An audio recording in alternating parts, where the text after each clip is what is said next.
श्री कृष्ण अर्जुन से कहते हैं, यह काम इच्छा है, यह क्रोध है, दोनों रजोगुण से जन्मे हैं। यह सब कुछ खा जाने वाला और महापापी है। इसे ही अपना सबसे बड़ा शत्रु जान। कहानी 3 शत्रु। भाग 1। राजा का दरबार। बहुत पुराने समय की बात है। एक राज्य था सुवर्णपुर। वहां का राजा था विक्रमसेन, बहादुर, न्यायप्रिय और प्रजा का प्रिय। उसके दरबार में 3 मंत्री थे। कामदेव, जो हर चीज पाने की इच्छा रखता था। क्रोधानल, जो जल्दी क्रोधित हो जाता था। लोक शर्मा, जो कभी संतुष्ट नहीं होता। तीनों बहुत चालाक थे।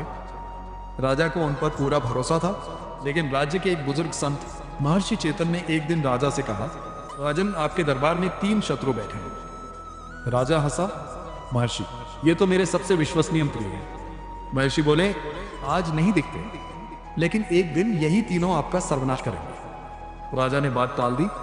भाग 2। कामदेव की इच्छा। कुछ महीने बाद पड़ोसी राज्य का राजा अपनी बेटी की शादी के लिए संदेश लेकर आया। उसने कहा, हम दोनों राज्यों में मित्रता करना चाहते हैं। यह एक अच्छा प्रस्ताव था, लेकिन मंत्री कामदेव के मन में इच्छा जागी, अगर ये विवाह हो गया तो पड़ोसी राज्य का खजाना भी हमें मिल सकता है। मैं इसमें से अपना हिस्सा क्यों ना लूं? उसने राजा को गलत सलाह दी। महाराज, यह प्रस्ताव ठीक नहीं, इनकी शर्तें हमारे लिए हानिकारक हैं। राजा ने मंत्री पर भरोसा किया। प्रस्ताव ठुकरा दिया गया। पड़ोसी राज्य नाराज हो गया। एक अच्छी मित्रता खत्म हो गई और कामदेव ने चुपचाप अपनी जेब भर ली। भाग 3। क्रोधानल का विनाश। कुछ समय बाद राज्य में एक किसान ने कर टैक्स देने से मना कर दिया। वो गरीब था, फसल बर्बाद हो गई थी। राजा ने मंत्री क्रोधानल को भेजा मामला समझने के लिए। क्रोधानल वहां गया। किसान ने विनम्रता से कहा, सरकार, इस बार बाढ़ आई थी, सब कुछ बह गया, अगले साल जरूर दूंगा। लेकिन क्रोधानल को क्रोध आ गया। राजा के आदेश की अवज्ञा, यह नहीं चलेगा। उसने किसान को जेल भिजवा दिया। पूरे गांव में खबर फैल गई। प्रजा में राजा के प्रति नाराजगी बढ़ने लगी। लोग कहने लगे, हमारा राजा अब न्यायी नहीं रहा। क्रोध ने एक पल में वर्षों की प्रजा की भक्ति नष्ट कर दी। भाग 4। लोभ शर्मा का जाल। अब तीसरे मंत्री की बारी थी। लोभ शर्मा को राज्य के खजाने की देखभाल का काम मिला था। उसे कभी संतोष नहीं था। धीरे धीरे उसने राज्य के खजाने से सोना चुराना शुरू किया, थोड़ा थोड़ा, रोज। एक साल में राज्य का आधा खजाना खाली हो गया। जब युद्ध का समय आया और राजा को सेना के लिए धन चाहिए था, खजाना खाली था। राजा हैरान था, यह कैसे हुआ? लोभ ने राज्य की नींव खोखली कर दी थी। भाग 5। महर्षि की वापसी। राज्य अब संकट में था। पड़ोसी राज्य दुश्मन बन गया था। प्रजा नाराज थी। खजाना खाली था। राजा विक्रमसेन टूट गया था। तब महर्षि चेतन फिर आए।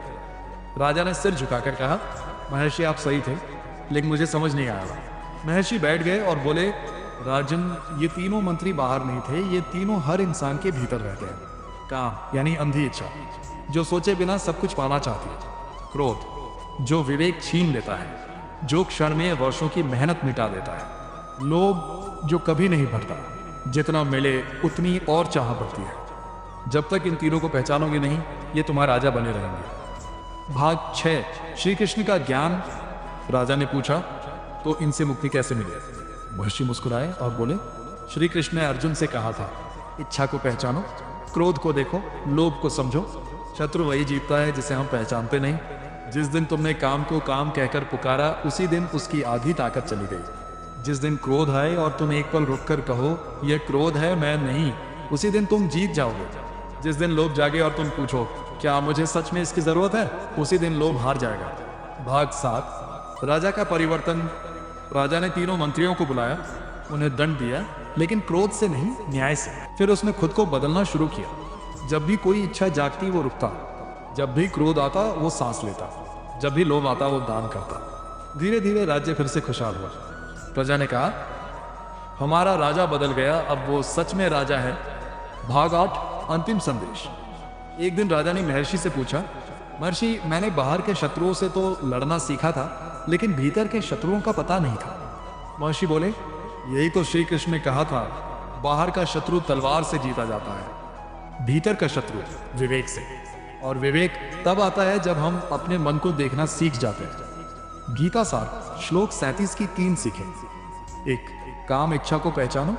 अंधी इच्छा इंसान को गलत रास्ते पर ले जाती है। इच्छा बुरी नहीं, लेकिन अंधी इच्छा विनाशकारी है। 2। क्रोध को रोको। क्रोध एक पल में वर्षों की मेहनत नष्ट कर सकता है। क्रोध में लिया गया निर्णय हमेशा गलत होता है। 3.